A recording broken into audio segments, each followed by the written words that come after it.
ሰላም ጤና ይስጥልን አድማጭ ተመልካቾቻችን ሰኔ 1 2018 ዓ.ም ዕለታዊ መረጃዎችና ዘገባዎችን ይዤ መጥቻለሁ። መረጃና ዘገባዎችን እየተከታተላችሁ አብራችሁ እንድትቆዩ ነው በአክብሮት የምጋብዛችሁ። በዚህ ሰዓት የተለያዩ መረጃዎችን ወደ እናንተ የማደርስ ይሆናል። በሱዳን የሚገኘው የህወሓት ወታደራዊ ካምፕ ዛሬ አየር ጥቃት ደርሶበታል። ከዚህ ጋር በተያያዘ ያለውን ዝርዝር መረጃ በዚህ ሰዓት ወደ እናንተ አደርሳለሁ። ሰሞኑን የህወሓት ታጣቂዎች በትግራይ በሽራሮ በኩል በኤርትራ ወደ ሱዳን እንቅስቃሴ ያደርጉ ከ3 ቀናት በፊትና ትናንትና መሻሹን ተከታታይ የድሮን ጥቃቶች መፈጸማቸው ይታወቃል። ዛሬ ደግሞ በሱዳን የሚገኘው የህወሓት ወታደራዊ ካምፕ የድሮን ድብደባ ተፈጽሞበታል ተብሏል። የአየር ድብደባው እኩለ ቀን ላይ ነው የተፈጸመው። ከዚህ ጋር በተያያዘ ያለውን አጠቃላይ ዝርዝር መረጃ አደርሳችኋለሁ። እንደዚሁም ደግሞ አሁን ባለው በኢትዮጵያ አጠቃላይ የፖለቲካና የጸጥታ መዋቅር ውስጥ እየተፈጸሙ ያሉ እገታዎችና ዘረፋዎችን በተመለከተም እንደዚሁ መረጃዎችን ይዣለሁ፣ አደርሳችኋለሁ። ሌሎችም መረጃዎችን አደርሳለሁ። የተለመዱ የግንባር ዝርዝር መረጃዎች ተሰናድተዋል፣ ወደ እናንተ ይደርሳሉ። እናንተ ደግሞ እየተከታተላችሁ አብራችሁ እንድትቆዩ ነው በአክብሮት የምጋብዛችሁ። በአርሲ ቀጠና በክርስቲያኖች ላይ የተፈጸመውን ግድያ በተመለከተ የሚያወግዙ አጠቃላይ የማህበራት እንዲሁም ደግሞ የተቋማት መግለጫዎች እየወጡ ነው የሚገኙት። ከነዚህ መካከል በተለይ በካናዳ የሚኖሩ ኢትዮጵያውያን ለካናዳ መንግስት ጥብቅ መግለጫ አውጥተዋል። የካናዳ መንግስት ከኢትዮጵያ ጋር ያለውን አጠቃላይ የሰብአዊ መብትና የልማት ጉዳይ ትኩረት እንዲሰጠው ጠይቀዋል። ይህንን ጨምሮ የተለያዩ መረጃዎችን በዚህ ሰዓት ወደ እናንተ አቀርባለሁ። ሁልጊዜም ሀሳብ አስተያየቶችን እየሰጣችሁ ስለሆነ በኢሜይልም እንዲሁም ደግሞ በዋትሳፕ በሜሴንጀር መልዕክቶችና ጥቆማዎችን እያደረሳችሁ ስለሆነ በእጅጉ አመሰግናለሁ። ወደ መረጃዎቹ ነው የሚሄደው። ከመረጃዎቹ መካከል በተለይ በሰዓት የመጀመሪያው የማቀርበው በካናዳ የሚኖሩ ኢትዮጵያውያን ለካናዳ መንግስት የጻፉትን ደብዳቤና እንዲሁም ደግሞ በኢትዮጵያ መንግስት ላይ እንዲወሰድና ጫና እንዲደረግ የጠየቁበትን መግለጫ ነው። የዚህ መግለጫ ዋና መነሻ በአርሲ ቀጠና በተለያዩ ጊዜያት የሚፈጸመውን ጭፍጨፋ በተመለከተና የመንግስትን ተሳትፎ፣ የመንግስትን ዝምታ፣ የመንግስት ግዴለሽነትና ተዛማጅ ጉዳዮች በመመልከት በተለይ በዓለም ላይ ለሰብአዊ መብቶች መከበር ቅድሚያ ተቆርቋሪ ከሚባሉ ሀገራት መካከል ካናዳ በዚህ ጉዳይ ላይ ያላትን አቋም ታሳውቅ በዛ የሚኖሩ ኢትዮጵያውያን ጠይቀዋል። የኢትዮ ካናዳውያን ኔትወርክ ለማህበራዊ ድጋፍ በሚል የሚታወቅ ተቋም በኦሮሚያ ክልል ምስራቅ አርሲ ዞን በኢትዮጵያ ኦርቶዶክስ ተዋሕዶ ቤተክርስቲያን አማኞችና በአብያተ ክርስቲያናት ላይ የተፈጸሙ ግድያዎችንና መፈናቀሎችን፣ ውድመቶችን በጥብቅ አውግዟል። ለካናዳ መንግስት በጻፈው ደብዳቤና መግለጫ ላይ የተገደሉ ሰዎችን ስም ዝርዝር፣ የወደሙ አብያተ ክርስቲያናትንና የክስተቶችን ሁኔታዎች በተመለከተ ሪፖርት አጠናቅሯል። ይሄ እንግዲህ ከተለያዩ ሚዲያዎች የወሰደውን መነሻ በማድረግ ለካናዳ መንግስት ይህን አሳውቋል።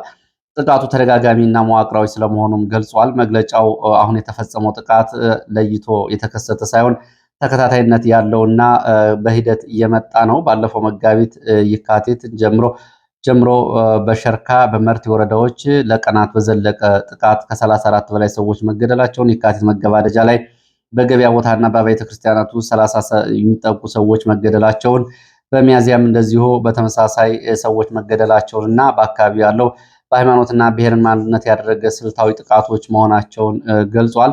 የመንግስት ኃላፊነት መጓደልን በተመለከተ በተደጋጋሚ ማስጠንቀቂያና ጥቃቶች እየደረሱ መንግስት በምስራቅ አርሲ ውስጥ ያሉ ተጋላጭ የሆኑ ንጹሐን ዜጎችን ለመጠበቅ አለመቻሉ የመንግስት ትልቅ ኃላፊነት መውደቅን ያሳያል ብሏል። ለካናዳ መንግስትም ይህንን ጥሪ አቅርቧል።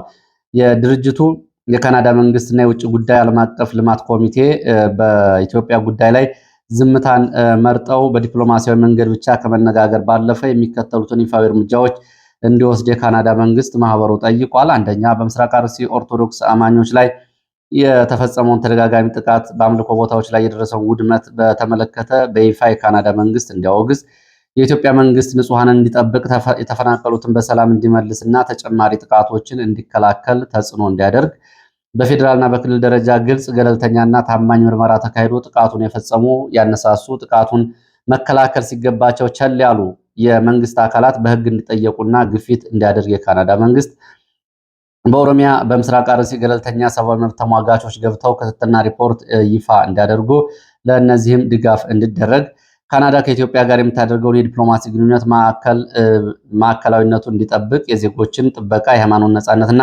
ተጠያቂነት ላይ የተመሰረተ እንዲሆን እንድታደርግ ጠይቀዋል። ሌላው መረጃችን ደግሞ በተለያዩ አካባቢዎች በተለይ በወታደራዊ አዛዦች፣ በፖሊስ አዛዦች፣ በወታደሮች ጭምር የሚፈጸሙ ዝርፊያዎችን፣ እገታዎችን የተመለከቱ መረጃዎች መካከል አንድ እንደማሳያ ነው።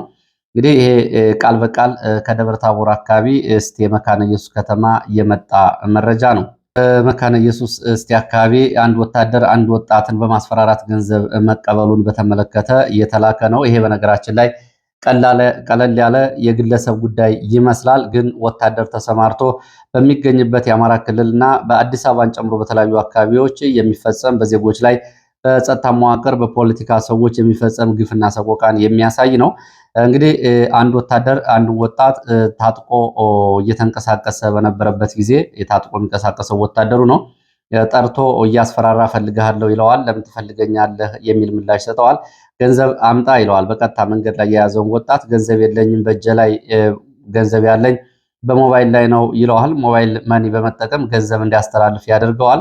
እሺ በአስቸኳይ በሞባይል መኒ ገንዘብን አስተላልፍ ይለዋል። ያለችኝ 40 ሺህ ብር ብቻ ነች የሚል ምላሽ ሰጠዋል። ይሄ ወጣት ነፍሱን ስለጨነቀውና ፍርሃቱ ስለገባ ወደሆኑ ገንዘቡን አስተላልፎ ወደ ከተማ ይገባና ለወታደራዊ አዛዦቹ ይነግራቸዋል። የዚህ ቀጠና ወታደራዊ አዛዥ ከአሁን በፊት በተደጋጋሚ እንደነገርኳችሁ ኮሎኔል አለሜ ይባላል። ያው በዚህ ወታደራዊ አዛዥ በተሰጠ ጭካኔ የተሞላባቸው ትዕዛዞች በጋይንት በጉና እንዲሁም ደግሞ በስቴና በአካባቢ የተፈጸሙ ሰቆቃዎችን በተመለከተ በተለይ የዲያቆናትን ግድያ በጋይንት ሳሌ አካባቢ ያው ሁላችሁ የምታስታውሱት ነው። ለማንኛውም ይሄ ባለበት ሁኔታ አዛዡ ይሄ ገንዘብ ይሄ ወታደር ተቀብሎኛል ብለህ በሐሰት ከሰሃል ይለዋል። አይ ትክክል ነኝ ይለዋል። በኃይል አስፈራርቶ ገንዘብ እንዲያስተላልፍ እንዳደረገው ያቀርብለታል አቤቱታውን። ኮሎኔል አለሜ አሳየኝ ያስተላለፍክበትን ይላል። የወጣት እንግዲህ ያሳያል የተላለፈበትን። ከዛ ወደ ባንክ እንሂድ ተብሎ ወደ ባንክ ይሄዳሉ። ወደ ባንክ ከሄዱ በኋላ ለወታደሩ ገንዘብ እየተወሰደበት መሆኑን የባንክ ማኔጀሩ እንዲያረጋግጥ ተጠየቀ። አዎ ብር መተላለፉን ያሳያል ሲስተሙ ሲል ባንክ ማኔጀሩ መለሰ። ያ ወጣት ለዛ ወታደር እንግዲህ በማስፈራራት ገንዘብ እንደተቀበለው ተረጋገጠ። ከዛ በኋላ ይሄ ወጣት ፈርም ተብሎ ወደ ቤቱ እንዲመለስ ተደረገ። ኮሎኔሉ ሂድ ስንፈልግህ ትመጣለህ በሚል አሰናበተው። የሚገርመው ነገር ላሉ የመረጃ ምንጮቹ ከዚያ ይሄ ወታደር ምንም እርምጃ ሳይወሰድበት አመሻሹን ወደ ግሮሰሪ ገብቶ ሌሎች ሰዎችን በማስፈራራት ገንዘብ ሲጠይቅ በዛው ዕለት ተገኝቷል። ምንም እርምጃ አልተወሰደበትም። በዚህ ሁኔታ ነው ያለው። እንግዲህ አጠቃላይ ሁኔታው የሚገልጽ ነው። ከዝርፊያና ከእገታ ጋር በተያያዘ እስኪ አንዳንድ ጉዳዮችን እናንሳ። በአገሪቱ በተለያዩ አካባቢዎች ከሚፈጸሙ ዝርፊያዎችና እገታዎች ውስጥ አብዛኞቹ የሚቀናበሩት የሚመሩት በጸጥታ ሰዎች፣ በወታደራዊ አዛዦች፣ በፖሊስ አዛዦች፣ በደህንነት ሰዎች እንደሆነ በተደጋጋሚ መረጃዎች ያረጋግጣሉ። ባለፈው ሳምንት መረጃ የምታስታውሱ ከሆነ በሰላሌ ቀጠና 3 አውቶቡስ ሙሉ ሰዎች ታግተዋል። የሰላሌ ፖሊሶች ገንዘብ ለማቀበል ይንቀሳቀሱ የነበሩ ሰዎችን 1.5 ሚሊዮን ብር ይዘው የታጋች ቤተሰቦችን በማሰር 1/3ኛውን 500 ሺህ ብር ገንዘብ ተቀብለው ይህን መረጃ እንዳታወጡ በሚል ፍቼ ፖሊስ ጣቢያ አስረዋቸው እንደነበር በወቅቱ መዘገቡ ይታወቃል። ይህ እንግዲህ ከአጋቾቹ ጋር በመነጋገር ነው። በተለይ በአማራ ክልል ስምሪት የወሰዱ ወታደሮች፣ ፖሊሶች፣ አድማ ብተናና ሚሊሻ አባላት አዛዦቻቸው በተለያየ መንገድ ከሚፈጸሙ እገታዎች፣ ከሚደረጉ ህገወጥ የጦር መሳሪያ ዝውውር እና ከህገወጥ ኮንትሮባንድ ከህገወጥ የሰዎች ዝውውር ወይም ደግሞ ሂውማን ትራፊኪንግ ጋር በተያያዘ ስማቸው በተደጋጋሚ ይነሳል፣ ማረጋገጫዎችም ይወጣሉ። ለምሳሌ የሰሜን ምዕራብ እዝ ወታደራዊ አዛዦች ወደ ሊቢያ በረሃ ለመሰደድ ከሶማሊያ፣ ከኦሮሚያ፣ ከአማራ ክልልና ከተለያዩ ኢትዮጵያ አካባቢዎች በሱዳን ኮሪደር በመተማ በኩል ከሚወጡ ከእያንዳንዳቸው ዜጎች ብዙ ሺህ ገንዘብ ይቀበላሉ። ለዚህም የተደራጀ ወታደራዊ ቡድን አለ ለአለቆቹ ይህንን ግዳጅ የሚፈጽም። በተለያዩ አካባቢዎች በቤንሻንጉል ስምሪት የወሰዱ ወታደራዊ አዛዦች ደግሞ ማዕድናትን ወርቅ ማውጫ ጉድጓዶች ጋር በተያያዘ ከወርቅ ማውጫ ጋር እንደዚሁም በነዳጅ በተለይ ወርቅ ማውጫ ማዕከላት አካባቢ ባሉ የነዳጅ ሽያጮች ላይ ጥቁር ገበያ ይሰራሉ፣ ኮንትሮባንድ ይሰራሉ። ከወርቅ ጋር በተያያዘም እንደዚሁ ይህንን ያደርጋሉ። ባለፈው ወር የነዳጅ ዋጋ በከፍተኛ ሁኔታ ሲጨምር አብዛኞቹ ኮንትሮባንዶች በተለይ በኦሮሚያ በጋምቤላ እና በአፋር አካባቢ የነዳጅ ኮንትሮባንዱ ይሰራ የነበረው በወታደራዊ አዛዦች፣ በፖሊስ አዛዦች፣ በብልጽግና ባለስልጣናት እንደነበር መረጃዎች ያሳያሉ። ይሄ በግልጽ እንግዲህ የሚያሳየው ሀገርን መውደቅ ወይም ደግሞ አንድ ስርዓት ማዕከላዊነቱ ሲዳከም ሲፈርስ የሚታዩ ምልክቶች ናቸው። ይሄ ፖለቲካዊ ምልክቱ ነው። ወታደሮች በየፊናቸው ለዝርፊያ ይሰማራሉ። ፖሊሶች በአዲስ አበባ ሳይቀር ጭምር ሰዎችን እያስቆሙ ወደ እስር ቤት ከምንወስዳችሁ 2,000 ብር፣ 3,000 ብር፣ 10,000 ብር አምጡ እያሉ ያስራሉ፣ ያስፈራራሉ፣ ገንዘብ ይቀበላሉ። የሚጠይቅ የለም፣ የሚጠየቅ የለም። ከላይ እስከታች ድረስ ስርዓቱ በተለይ ህግ ያስከብራል የተባለው አካል በዚህ ሁኔታ በታጠቀው ትጥቅ ዜጎችን እያስፈራራ እያገተ ገንዘብ ይቀበላል፣ ገንዘብ ይዘርፋል። እንደዚሁ ደግሞ እምቢ ያሉትን ደግሞ ያስራል፣ ያሰቃያል። በሲቪል ተቋማትም ቢሆን ይላሉ የመረጃ ምንጮቹ በተለይ ደብረ ዘይት እየተገነባ ካለው አዲሱ አየር ማረፊያ አንጻር ከጨረታ ጋር በተያያዘ በቢሊየን የሚቆጠር ገንዘብ ለብዙ ሰዎች ለስርዓቱ ደጋፊዎች በቀጥታ ተሰጥቷቸዋል። ብዙዎቹን ያገለለ ፕሮጀክት ነው። ከጨረታ ጋር በተያያዘ ከኮንስትራክሽን ግዥ፣ ከመከላከያ የጦር መሳሪያዎች ግዥ ጋር በተያያዘም እንደዚሁ ትልልቅ ወንጀሎች እና ሙስናዎች ይፈጸማሉ። ከዚህ በፊት በኮሪደር ልማት፣ በወንዝ ዳርቻ ልማት፣ በቤተ መንግስት ግንባታ አብይ አህመድ ለቅርብ ሰዎች ያለ ጨረታ ጭምር እንዲሰጣቸው የፋይናንስ አሰራርን ሳይጠብቅ ሲያደርግ ቆይቷል። ለዚህም የቅርብ ያላቸው ባለሀብቶችን በዚህ መንገድ ሰጥቷል። ሂሳብ አልተወራረደም፣ ኦዲትም አልተደረገም። አብይ አህመድ ይህን በተመለከተ በፓርላማም ካሁን በፊት ሲጠየቅ የሰጠው ምላሽ ይታወቃል። አብይ አህመድና ሙስናውን አብይ አህመድ ሙስናን በወታደራዊ አዛዦች፣ በሲቪል ተቋማት እና በሲቪል ባለስልጣናት ላይ ሙስና እንደ ስርዓቱ መግዣ ይጠቀምበታል። ለምሳሌ የመረጃ ምንጭ በቅርቡ አንድ ሚኒስትር ለቢሮ ማሳደሻ ያወጣውን በመቶዎች የሚቆጠር ሚሊዮን ገንዘብ አብይ አህመድ ደርሼበታለሁ ካሁን በኋላ በሚል ማስፈራሪያ ብቻ ለቆታል ሚኒስትሩን ብለዋል። ይህ እንግዲህ ምን ያክል ሙስና የስርዓቱ መግዣ ወይም ደግሞ እያስፈራሩ ሰዎችን ለረጅም ጊዜ ለመግዛት ስልት እንደሆነ ያሳያል። እንግዲህ በአዲስ አበባ የሚገኙ የሞል ግንባታዎች ላይ፣ ሪል ስቴቶች ላይ፣ ዘመናዊ ቪላዎች ላይ የመሬት ግዢ ላይ የተሰማሩ ከወታደራዊ ኤታማዦር እስከ ወታደራዊ መምሪያ ኃላፊ ያሉ በስም የሚታወቁ በርካቶች እንደሆኑ በቤኒሻንጉልና ከኦሮሚያ ክልል ከተለያዩ የኢትዮጵያ አካባቢዎች ከሚወጣ ወርቅ ጋር በዱባይ ገበያ ላይ እየወጣ የሚሸጠው በወታደራዊ አዛዦች፣ በጀኔራሎች፣ በቤተሰቦቻቸው እንደሆነ ይህም ጉዳይ በተመለከተ ደግሞ በትግራይ ክልል ያሉ ወታደራዊ አዛዦች የወርቅ ንግድ ጋር በተያያዘ እነሱ ከሚያደርጓቸው የህገወጥ የወርቅ ንግድ ጋር በተያያዘ አንዳንድ ወታደራዊ አዛዦች አብረው ይሰራሉ፣ የገበያ መረጃ ይለዋወጣሉ፣ የንግድ መስመርና አቅጣጫ ይሰጣጣሉ፣ ሽፋን ይሰጣጣሉ። በተለይ ከሀገር ውስጥ የሚሰበሰብ በተለይ በምዕራብ ኢትዮጵያ ቤኒሻንጉልና አካባቢ የሚሰበሰብ ወርቅ በትግራይ በኩል በኤርትራ ወጥቶ ዱባይ እንዲሸጥ አንዳንድ ጀነራሎች ከህዋት ጀነራሎች ጋርም እንደዚሁ ይህንን ይሰራሉ፣ ጥቅም ሲሆን አብረው ይሰራሉ የሚሉ በርካታ ጥቆማዎች ናቸው እንግዲህ እየመጡት። ወደፊት ያው ሰፋ አድርገን እንመለከተዋለን። ወደ ግንባር መረጃዎች ልሄድ። የህወሓት ወታደራዊ ካምፕ መደብደብን የተመለከተውን ሁለተኛውን መረጃ ወደ እናንተ አደርሳለሁ። ዛሬ በህወሓት ወታደራዊ ካምፕ ላይ ከባድ የአየር ድብደባ መፈጸሙን የመረጃ ምንጮች ገልጸዋል። በሱዳን ሸረሪና የሚገኘው የህወሓት ወታደራዊ ካምፕ ላይ የአየር ጥቃት የተፈጸመው ዛሬ ሰኔ 1 2018 እኩለ ቀን ገደማ እንደሆነ በዚሁ ቀጠና ያሉ የመረጃ ምንጮች ይገልጻሉ። ከወልቃይት ሁመራ እና በረከት አካባቢ በትይዩ በሚገኘው የህወሓት በተለይ ሸረሪና ተብሎ የሚጠራው ግዙፍ ወታደራዊ ካምፕ ላይ በተፈጸመው ጥቃት በጥይት ዲፖ፣ በጦር መሳሪያ ማከማቻ ወይም ደግሞ በሰዎች ላይ የደረሰው ዝርዝር ጉዳት እስካሁን አልታወቀም። ከሰዓት በኋላ ታጣቂዎቹ ካምፑን ለቀው ለመሸሽ ተሽከርካሪዎችን ወደ አካባቢ እያስጠጉ መሆናቸው ታውቋል። እንግዲህ የደረሰው ጉዳት በዝርዝር እየተጣራ ነው። መረጃው እንደደረሰው ወደ እናንተ የሚደርስ ይሆናል። ይህንን በተመለከተ ዝርዝር መረጃዎች እየተጣሩ ነው የሚገኙት። የአየር ድብደባው ከ3 ቀናት በፊት በሽራሮ ቀጠና ከተፈጸመው የአየር ጥቃት የቀጠለ እንደሆነ የገለጹት የመረጃ ምንጮች ከሽራሮ ገመሃሎ አካባቢ በኤርትራ በኩል ወደ ሱዳን የተንቀሳቀሰው የህወሓት አርሚ 13 መሆኑ ይታወቃል። የመጀመሪያው ዙር የህወሓት ኃይል ሱዳን ውስጥ መግባቱም ተገልጿል። በሱዳን የሚገኘው በተለይ ዛሬ ጥቃት ተፈጸመበት ካምፕ ውስጥ የሚገኙ ታጣቂዎች እንደምታስታውሱት ጥቅምት 29 ጥቅምት 30 2013 ዓ.ም ማይካድራ ላይ ያንን አሰቃቂ ጭፍጨፋ ፈጽመው በሱዳን ወጥተው በተባበሩት መንግስታት ድርጅት በስደተኛ ስም ወደ አካባቢው ካምፕ ከሰሩ በኋላ ወታደራዊ ዝግጅት ሲያደርጉ የነበሩ ናቸው። አሁን ጌታቸው ረዳ እንግዲህ የአብይ አህመድ ባለስልጣን በወቅቱ በሱዳን ውስጥ ያላቸውን ጦር በተመለከተ ገለጻ ሲያደርግ ያው ብዙዎቻችሁ ታስታውሳላችሁ። ይሄ ሰራዊት ነው እንግዲህ ዛሬ ጥቃት ተፈጸመበት። ዛሬ ከዚህ ጋር በተያያዘ አንዱ ክስተት ምንድን ነው? ለዚህ ሰራዊት አርሚ 7 እየተባለ በሚጠራው ወታደራዊ አዛዥ ጀነራል ሙዘይና መኮንንና ከትግራይ በኤርትራ በኩል የወጣውን የህወሓት ጦር ወደ ሱዳን አቀባበል ለማድረግ ቀጠሮ እንደነበር ነው የታወቀው። ከሱዳን ያለው ጀነራል እና ከትግራይ የወጣው ጀነራል ዛሬ የመጡትን የአርሚ 13 አባላትን አቀባበል ለማድረግ ቀጠሮ እንደነበር ነው የታወቀው። የቀጠሮ ቦታቸውን በዚህ ወታደራዊ ካምፕ ሸረሪና ተብሎ በሚጠራው እንደሆነ የገለጹት የመረጃ ምንጮች ይህ የአየር ጥቃት በተፈጸመበት ሰዓት ጀነራል ሙዘይ መኮንን በሱዳን ያለው የህወሓት ሰራዊት አዛዥና አሁን ከትግራይ ይህንን ታጣቂ እየመራ የወጣው ጀነራል መኖር አለመኖራቸው የታወቀ ነገር የለም። ህወሓት በሱዳን ቀጠናዎች በተለያዩ ወታደራዊ ካምፖች የቁስለኛ ማዕከላትና የጥይት ማከማቻዎች እንዳሉትም ወልቃይት አካባቢ እየደረሱ መረጃዎች ያሳያሉ። በሱዳን ከሚገኙ የህወሓት የጥይት የሎጂስቲክ ወታደራዊ ማዕከላት መካከል የተወሰኑትን ለመመልከት ያክል በገዳሪፍ ውስጥ ሁለት የህወሓት የታጣቂዎች ማዕከላት ይገኛሉ። ሀሻባ ተብሎ በሚጠራው አካባቢ እንደዚሁ የጥይት መጋዘንና ጊዜያዊ የህወሓት ወታደራዊ ካምፕ ይገኛል።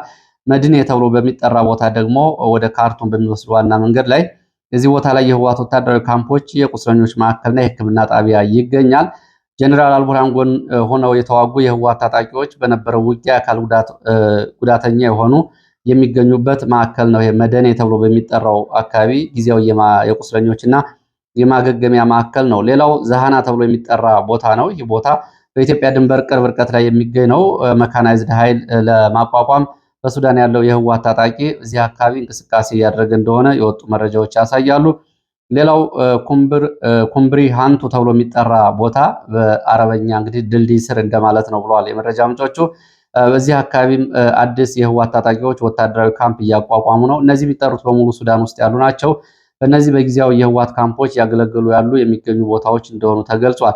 ይህ በእንዲህ እንዳለ ከሁመራ ትይዩ ባሉት የኢትዮጵያና ሱዳን አካባቢዎች ወይም ደግሞ በእነሱ አጠራር አልፋሽቃ ተብሎ ከሚጠራው የሱዳን ቀጠና ባሻገር የህወሓት ታጣቂዎች ወደ ብሉ ናይል ግዛት የኢትዮጵያ አሶሳ ቀጠና ምዕራብ ኢትዮጵያ ሄደው መስፈራቸውም ተገልጿል። ሁለት ካምፖች በጊዜያዊነት በዚህ ቀጠና እንደተቋቋሙ ከሱዳን የአራተኛ ክፍለ ጦር ብርጌድ 13 ብርጌድ 16 ጋር በመሆን ኩርሙክ ግንባር ዘመቻዎችን ለማድረግ ወደ አካባቢው የተንቀሳቀሱ የህወሓት ታጣቂዎች ባለፈው ሮብ በአርኤስኤፍ ታጣቂዎች የመድፍና የሞርተር ጥቃት ጉዳት ደርሶባቸዋል።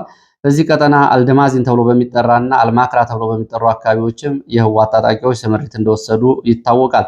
ከዚህ ጋር በተያያዘ አርሚ 13 ሰሞኑን ወደዚህ ቀጠና የተንቀሳቀሰውና የድሮን ድብደባ የተፈጸመበት የአርሚው የመጀመሪያው ኮር እንግዲህ ተከዜ አካባቢ እንደሚገኝ፣ ሁለተኛው ኮር ደግሞ ዋህላና ነሃቢ ተብሎ በሚጠሩ አካባቢዎች ወጥቶ በእግር ጉዞ አድርጎ ወደ ኤርትራ ሸሸቢት ተብሎ ወደሚጠራ ቦታ መስፈሩን በኤርትራ መካናይዝድ ጦር አቀባበልና እንዲሁ ደግሞ ድጋፍ እንደተደረገለት እና ወደ ሱዳን ለመውጣት ዝግጅት እያደረገ እንደሆነና ኮር 3 ተብሎ የሚጠራው ደግሞ ቀድሞ ወደ ሱዳን የወጣውና ባለፈው ጥቃት የተፈጸመበት ኃይል እንደሆነ መረጃዎች ገልጸዋል። ይህ በእንዲህ እንዳለ በተለያዩ አካባቢዎች የሚገኙ የህወሓት አርሚዎች ወታደራዊ ስምሪትና ግዳጅም ያው እንግዲህ ተሰጥቷል።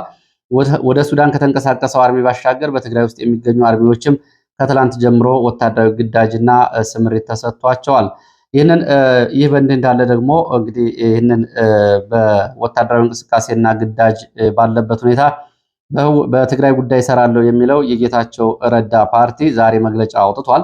ጌታቸው ረዳ በትግራይ ያለው ፖለቲካዊ፣ ማህበራዊ ቀውስን በተመለከተና በትግራይ እየተፈጸመ ባለው ወረራና ትንኮሳ ምክንያት ትግራይ ከባድ አደጋ ላይ እንደወደቀና በጦርነት ሳቢያ የህዝብ መፈናቀል፣ ረሃብ፣ ከባድ የኑሮ ውድነትና ማህበራዊ ቀውስ በከፍተኛ ሁኔታ ቀጥሏል ብሏል። በትግራይ ያሉ ሁሉም የሰላም የፖለቲካ ኃይሎች ከሁሉም ለውጥ ፈላጊዎች ጋር ለመስራት ዝግጁ መሆኑን አረጋግጧል። በነገራችን ላይ የነጌታቸው ፓርቲ ሰላም ፈላጊዎች ብሎ መግለጫ ሲያወጣ እንግዲህ ትዝብትም ግርምትም ሊሆን ይችላል። በታህታይ አዲያቦ ገመሃሎ ተብሎ በሚጠራው አካባቢ ሽራሮ አካባቢ የተፈጸመውን የድሮን ጥቃትና የወጣቶችን እልቂት እንዳሳዘነው ገልጿል። በትግራይ ወጣቶች ላይ እየደረሰ ያለው ስቃይና ሞት እንዲሁም ደግሞ እየታየ ያለው ተስፋ መቁረጥን በጥልቀት ለመረዳት የትግራይ ወጣቶች ለሰላማቸውን ለማረጋገጥ እንዲታገሉ ጥሪ አቅርቧል። ይሄ ስምረት ይባላል። ይህንን መግለጫ ያወጣው ከረጅሙ መግለጫ በአጭሩ ነው ወደ እናንተ ያቀረብኩት። እንግዲህ በኢትዮጵያ ታሪክ ህዝብም እንዲያው ሊያውቀው የሚገባው በኢትዮጵያ ታሪክ ባሉ የፖለቲካ ፓርቲዎች የራሱ የታጠቀ ኃይል፣ የራሱ ወታደራዊ ካምፕ እንዲሁም ደግሞ የታጣቂ ኃይል ክንፍና ከዚህ ጋር የተያያዘ ለታጣቂ ኃይሉም ለፖለቲካ ፓርቲውም ከመንግስት በቀጥታ ድጋፍ የሚደረግለት ፓርቲ ካለ ስምረት ፓርቲ ነው። እንግዲህ ስምረት ፓርቲ ከተማ ላይ እነጌታቸው ረዳ ስምረት ብለው ይጠሩታል። ጫካ ላይና በረሃ ላይ ደግሞ ራሱን ቲፒኤፍ እያለ ይጠራል። ይህ እንግዲህ የራሱን ታጣቂ ኃይል የያዘ የፖለቲካ ፓርቲ ነው። ይህ እንግዲህ ህዝብ ሊያውቀው የሚገባና ወደፊት በኢትዮጵያ ታሪክ ውስጥ ደግሞ በዚህ መንገድ የሚመዘገብ ፓርቲ ነው። ሌላው ወደ አማራ ክልል ስንሄድ በአማራ ክልል በተለያዩ አካባቢዎች ያሉ ወታደራዊ እንቅስቃሴዎች ቀጥለዋል። በጉና ተራራ ስር በክምር ድንጋይ ወጣ ብሎ በሚገኝ ዘበራ ተብሎ በሚጠራ ቦታ እጀባ ላይ በነበሩ ኮንቮዮች ላይ የደፈጣ ጥቃት መፈጸሙን የወጡ መረጃዎች ይገልጻሉ። ዘበራ ተብሎ በሚጠራ ቦታ ከክምር ድንጋይ ወደ ደብረ ታቦር በሚወስደው መንገድ ላይ ማለት ነው በተፈጸመው ድንገተኛ የደፈጣ ጥቃት የደረሰው ዝርዝር ጉዳት በውል አልታወቀም። ለሰዓት ከተለያዩ አካባቢዎች ማሰባሰብ ያቀረብኳቸው አጫጭር መረጃዎች እነዚህን ይመስላሉ። ስለተከታተላችሁ በእጅጉ አመሰግናለሁ። በሌላ ተመሳሳይ መርሃ ግብር እስከምንገናኝ